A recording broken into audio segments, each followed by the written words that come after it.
Bueno, y en el micro de la Clínica Modelo recibimos en esta oportunidad al doctor Mariano Gonet, especialista en traumatología y definidamente en la columna. ¿Cómo estás, Mariano? Bienvenido. ¿Qué tal, Cecilia? Muchas gracias por la invitación. No, por favor.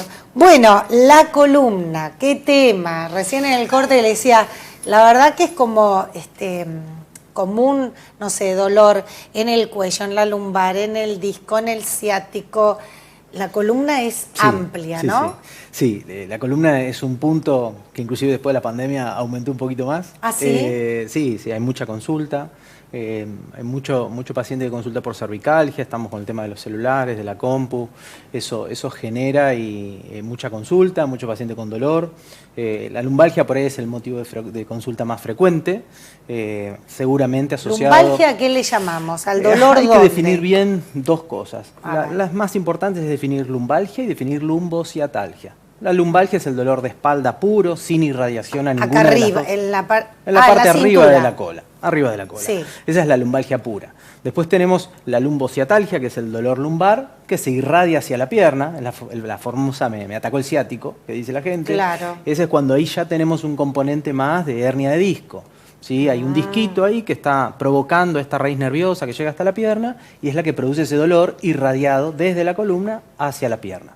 Bien. Es la consulta más frecuente, siempre hacemos hincapié en la no automedicación, lo que charlábamos recién, que vos no te querían vender claro. la medicación porque estabas con dolor. Bueno, la idea es que, claro, que ante una situación así el paciente consulte y no se automedique. Ahora, qué importante, digo, es la columna en el cuerpo de una persona, ¿no? La columna vertebral, digo, es la que sostiene todo. Exactamente, es el principal sostén del cuerpo, ¿sí? Es lo que une la cabeza con los pies. Todas las cargas pasan a través de los hombros, de la columna cervical, llegan a la cintura, ¿sí? Y ahí se traslada a los miembros. Entonces tenemos que pensar que toda la fuerza pasa por esa zona. Desde vos que estás sentada en un estudio, pero siempre con la columna apoyada, a la persona que está trabajando en la calle, haciendo un pozo, que sufre mucho del trauma sobre la columna. Sí. O parada muchas horas, sí, yo después estoy parada muchas horas con taco y eso la también... La patología de columna afecta a todos. Esa es la realidad y sobre todo por las malas posturas, por las alturas de las mesadas, de los lugares donde uno trabaja. Si nos ponemos a pensar, todo lo hacemos agachados. Entonces, si vemos a un nene cómo se maneja, un nene de 1 o 2 años, y lo observamos, vamos a ver que flexiona las rodillas. Y nosotros es lo último que hacemos. Claro, ¿sí? Flexionamos el cuerpo hacia adelante. Entonces, después nos ponemos a ver en lo cotidiano, que uno se va a lavar los dientes a la mañana y se agacha un poquito. Las mesadas que las hacen. Yo cuando remodelé, levanté la mesada porque me quedaba... en la columna es un punto muy importante, todo lo que es, que nosotros le decimos la higiene de la columna, lo que es higiénico-dietético. La altura de las mesadas, los ejercicios de fortalecimiento de la espalda, evitar levantar peso alejado del cuerpo. Hay un montón de tips que uno utiliza para mejorar esas posturas. Claro, que a veces uno presta atención cuando está embarazada, que el médico te dice... No te agaches para adelante, agáchate así, haciendo cuclillas. Se habla del orgullo de la embarazada. Si nosotros miramos a la embarazada, vamos a ver que tiene los hombros hacia atrás, bien derechita. ¿Por qué? Porque adelante tiene la panza. Entonces, ¿el peso hacia dónde tira? Hacia adelante. Entonces, ¿qué pasa en el cuerpo? El cerebro nos dice, tirémonos para atrás, a las mujeres, ¿no? Claro. Tirémonos para atrás y acomoda la pelvis para que el peso no vaya hacia adelante. Como instintivo. Sí, y más que instintivo está modificado y el cerebro da una orden para que el cuerpo y la columna se vaya hacia atrás. Y así, de esa manera, estabiliza el peso del cuerpo. Que después, obviamente, después de varios embarazos o de 1 o 2, siempre queda un cambio anatómico, ¿sí? Cambia la pelvis, cambia la columna. Esa columna que se flexibilizó hacia atrás ya no es la misma. Entonces empiezan a pasar algunas cositas que con la edad se van manifestando. Ahora, ¿cómo hacemos para prevenir, para fortalecer? Arranquemos por ahí. A ver, para tener una columna sana, ¿qué tenemos que hacer? Lo fundamental es el peso y la actividad que uno realiza de forma cotidiana. Uno a veces, con esto de la pandemia y todo, se da cuenta del poder que tiene el aire libre, ¿no? De salir a hacer actividad, de poder estar en movimiento. Lo básico es el movimiento. Si uno no está en carrera, pierde la carrera contra el envejecimiento. No significa correr solamente. No. Caminar. El apoyo en un gimnasio también es importante, ¿sí? La actividad física controlada también por profes, eso es muy importante, porque la columna va envejeciendo y nosotros luchamos contra ese envejecimiento. Claro, si los músculos están fortalecidos, sostienen mejor la... Es muy típica la consulta de la señora mayor de 70 y pico de años, que se va yendo hacia adelante, lo vemos en la calle, las abuelitas que van con el bastón adelante o se van agarrando. Eso es un debilitamiento de las estructuras, tanto musculares como óseas. Y eso hace que el cuerpo se vaya hacia adelante. ¿Cómo tenemos para luchar? ¿Qué hacemos para luchar contra eso? No tenemos otra opción que la actividad física. No hay pastilla mágica, no hay ejercicio mágico y no hay cirugía mágica. Claro. ¿Sí? Ahora, si uno durante toda su vida tuvo una vida correcta, adecuada, de estar en su peso, de hacer actividad física, ¿puede llegar a una vejez? Sin duda, sí, sin duda. ¿Bien? Sí, sin duda. La actividad física, ya te digo, es el pilar, ¿sí? Y después siempre pasa la consulta de, fui a un amigo a ayudar a hacer una mudanza. Levanté un mueble y empecé con dolor. Bueno, ese es el inicio de muchos pacientes que después a la larga continúan con ese dolor y se cronifica. Pero sí es importante, como bien decís vos, la alimentación, en el caso de las mujeres, los controles con la densitometría, retiro del periodo. ¿A partir de qué edad? A partir después en realidad después que se retira el periodo, 4 o 5 años posterior a eso, hay que hacer los controles, que eso lo maneja bien el ginecólogo, y se realiza la densitometría de control. Pero lo importante es estar activos, ¿sí? Nosotros tenemos que luchar contra el tiempo y eso lo hacemos estando sanos y tratando de evitar cosas que nos hagan mal.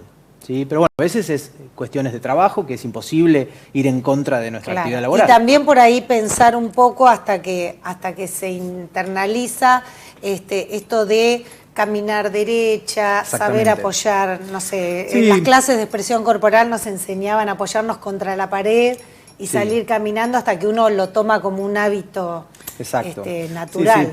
Muchas veces es una cuestión de postura, como decís vos. Eso se maneja también con los kinesiólogos. Si yo hoy estoy así, hago todo el programa para adelante, seguramente cuando termine me va a doler algo. Exactamente, pero si vos no tenés un complemento fuera de tu actividad para estar más derecha, un gimnasio, salir a caminar, a correr, la musculatura se va deteriorando. Bueno, vamos por la columna. Arrancamos por la parte superior. A ver. Columna cervical. Columna cervical. Consulta muy frecuente, la contractura, más hoy en épocas de crisis y de situaciones en donde la gente está muy contracturada. Eso agrava las lesiones ya preexistentes, como pequeñas hernias de disco, cambios en la columna cervical. Vos seguramente escuchaste hablar de me rectificó la columna. Tienen derecha la columna cervical o a veces invertida. Eso hace que genere dolor, que pueda tener algún tipo de irradiación hacia los brazos. Ya ahí ya estamos en un estadio un poquitito más avanzado, pero es muy frecuente la consulta por contractura muscular. Eso involucra todo lo que es la parte... Sí, dolor en la base del cuello que se irradia a los hombros. Pero básicamente es una contractura que hace que el paciente lleve los hombros hacia el cuello, genera rigidez, dolor de cabeza, mareos. Entonces esos cuadros son por ahí los más frecuentes que hay que descartar todo el resto de la patología del oído, la patología de la vista y echarle bien la culpa. Común a otras cuestiones. Síndrome vertiginoso, ¿sí? Muy frecuente, alteraciones en la visión, miopía, astigmatismo. Entonces hay que descartar eso. Descartando eso y teniendo el problema, uno puede hacer el tratamiento correcto. Bien. Seguimos. ¿La parte media tiene algo? Sí, la parte media, la zona dorsal, suele haber mucha consulta por, ya te digo, lo que contabas recién de las abuelas, que están siempre para adelante, es esa lucha contra la abuelita que va agarrada y que está encurvadita, que tiene esa jorobita. Uno mismo, ¿no? Que a veces está así. Sí, a veces es una cuestión de que uno ya tiene esa columna y tiene que convivir con ella y saber cómo la entrena, y muchas veces secundario a fracturas por osteoporosis también, puede haber alguna deformidad en los pacientes más ancianos, pero no es una zona que tenga mucha problemática, no existe, o mejor dicho, existe, pero en menor medida, las hernias de disco torácicas que habitualmente no tienen tanta repercusión como en la zona lumbar, que es la zona de mayor afectación de las hernias de disco. Vayamos a esa zona complicada. Es una zona bisagra, ¿no? Es una zona que habitualmente está sufriendo las cargas del cuerpo, como charlábamos recién. Suele provocarse la mayor cantidad de hernias de disco en esa zona, L4, L5, L5, S1, los últimos pisos de la columna.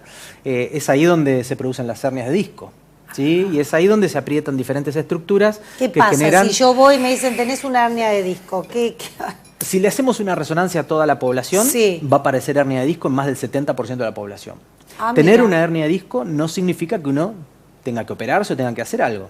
Una hernia de disco es una circunstancia bastante frecuente. Ahora, cuando esa hernia de disco tenemos la imagen y tenemos clínica, el paciente tiene dolor por esa hernia de disco, es ahí cuando nosotros empezamos a hacer cosas.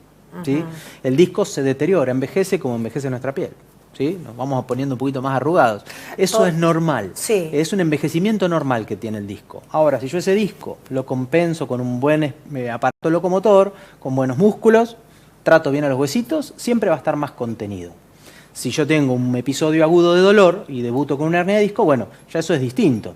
Ahí ya tuve un evento que me originó la hernia de disco y tengo dolor. Eso se trata. Claro. Ahora, ¿cómo llegan? Vamos a recordarle a la gente que estamos dialogando con el doctor Mariano Gonet, traumatólogo él de la Clínica Modelo. ¿Cómo llega el paciente? ¿Llega derivado? ¿Llega por motus propio porque Sí. siente que le duele? ¿Llega por prevención? No, el paciente llega de varias maneras. En principio al consultorio llega directamente a la consulta por dolor lumbar, por dolor irradiado de la pierna. Los colegas refieren a los pacientes cuando ven que ya el cuadro excede a una lumbalgia clásica con un poquito de contractura y no cede con medicación habitual, entonces uno tiene que utilizar medicación que no se usa comúnmente y que se usa en estos casos. Y después llega el paciente derivado por colega, derivado por conocido, del amigo que trataste, y obviamente la demanda espontánea en los consultorios. Claro. ¿Y qué pasa con, bueno, aquellos traumatismos o cuestiones por accidente, ¿no?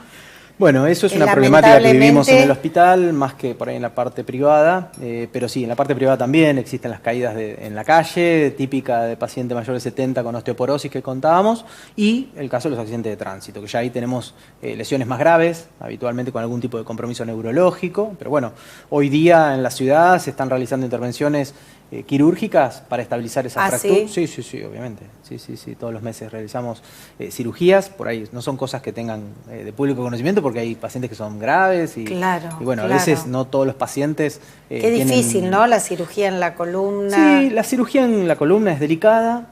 Tiene por ahí una mala fama, obviamente, cirugía compleja, que los pacientes no el 100% andan bien.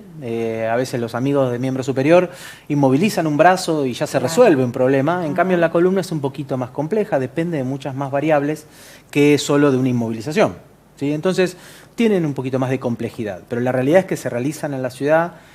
Hoy día las técnicas mini-invasivas nos permiten hacer incisiones más chiquitas, tener mejor control del daño, mejor control de las partes blandas, y la realidad es que se operan. Claro, ¿cómo ha avanzado toda la medicina? Sí, cambió ¿no? el concepto del tratamiento de las fracturas. Antes de las fracturas te tiraban en una cama un mes y medio, te ponían un corsé y se pegaba como estaba. Hoy la realidad es otra. Hoy el paciente al alta de la internación ya está caminando, está rehabilitando. Es otro el concepto. Sí, ha cambiado. Antes lo que era que había que dejar estático, hoy te dicen exactamente. No, que hoy haciendo movilice. pequeñas intervenciones, como es una cifoplastía, que es poner cemento dentro de una vértebra, por ejemplo, uno puede darle a esa vértebra sostén y mandarlo a caminar rápidamente al paciente. Pues son más las complicaciones que tenemos por dejarlo en la cama que si uno lo moviliza rápidamente. Claro. Queda esa vieja concepción de decir, bueno, te duele algo, quédate, no te muevas, sobre todo cuando es la columna, ¿no? Pensemos lo que vos decías hoy. Si yo no me ejercito, mi columna va a empezar a fracasar porque la musculatura está en malas condiciones. Si yo dejo una persona de 70, 80 años tirada en la cama, ¿cómo van a estar sus músculos después de 15 días? Claro. ¿Sí? Uno lo piensa así, es fantástico. ¿Qué pasa con el hueso, los huesos de la columna? Recién hablabas de la osteoporosis. También ha cambiado mucho, ¿no? Antes decía sí o sí hay que tomar leche porque no hay otra forma. ¿Hoy cambió esa mirada? No, la mirada es más o menos la misma. Hay que hacer hincapié en la prevención, lo que decías hoy de la densitometría, los controles, en ese caso sí, en la mujer posmenopáusica sobre todo, porque el hombre no sufre tanto de esa desmineralización del hueso. Es más un problema de la mujer. Entonces hay que tener prevención, evitar todos caídas. Los problemas los agarramos las mujeres. No todos. Los más graves por ahí sí, pero no todos.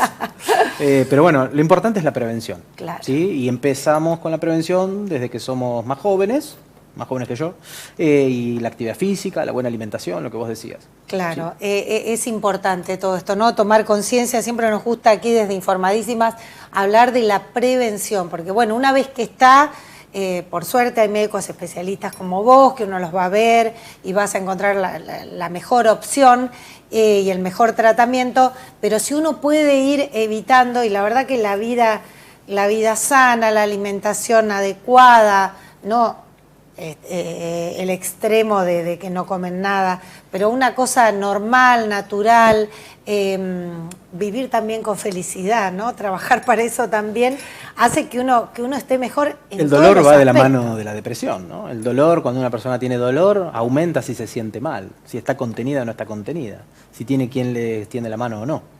¿Sí? Entonces, en el caso del dolor, en la lumbalgia, en el paciente adulto mayor, es muy importante la contención también, no solo el tratamiento y tratamiento médico. La contención hace mucho. ¿Sí? Qué bueno. ¿Qué pasa con aquellos niños que ya nacen con una patología en su columna?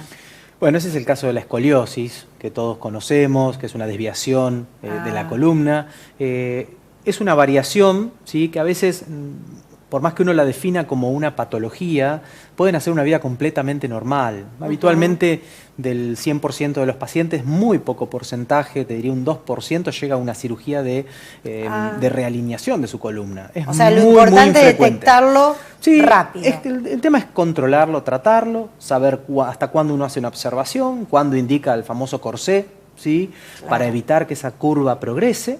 Y después cuando tiene indicación quirúrgica, que son los menos, ya te repito, son aquellas curvas que van más allá de los 50 grados y ya tienen alguna recuperación. 50 grados es un angulito, claro. ¿sí? Importante, pero ya te digo, eso se rehabilita, no se detiene la progresión, literalmente, pero sí se contiene. Y de hecho tenemos pacientes grandes con sus escoliosis y que andan en bicicleta, que tienen una vida normal, que vivieron toda su vida normalmente y hoy están cursando una vejez.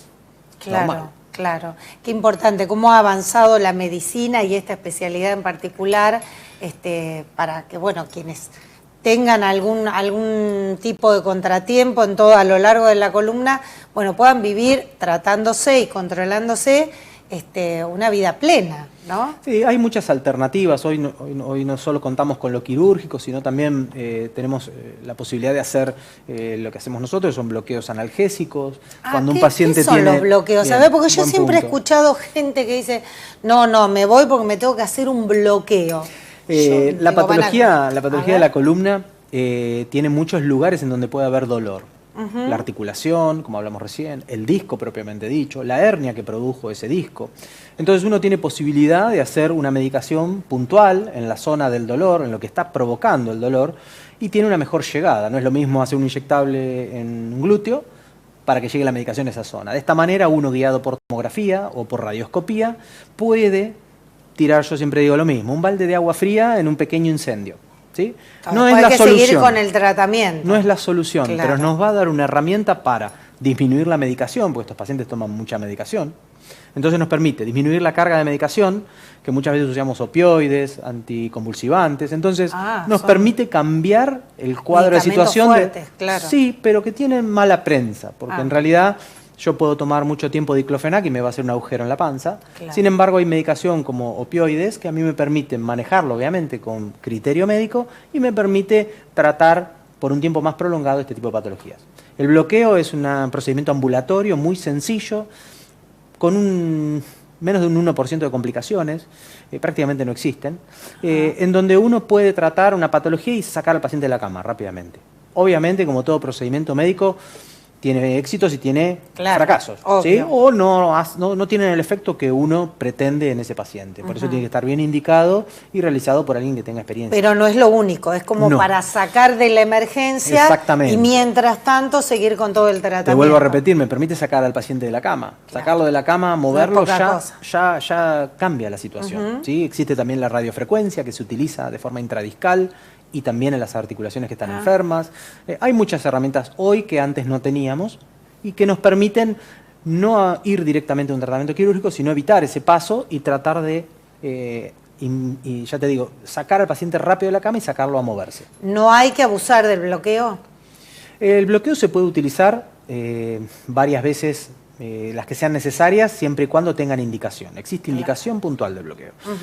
Lo que no hay que abusar del corticoide, ¿sí? Ese es el punto. ¿Viste? Hoy hablamos del Loxa B12. El Loxa B12 tiene corticoide. Claro. Habría que tomar la precaución de decir, bueno, uso racional del corticoide. Claro. ¿Sí?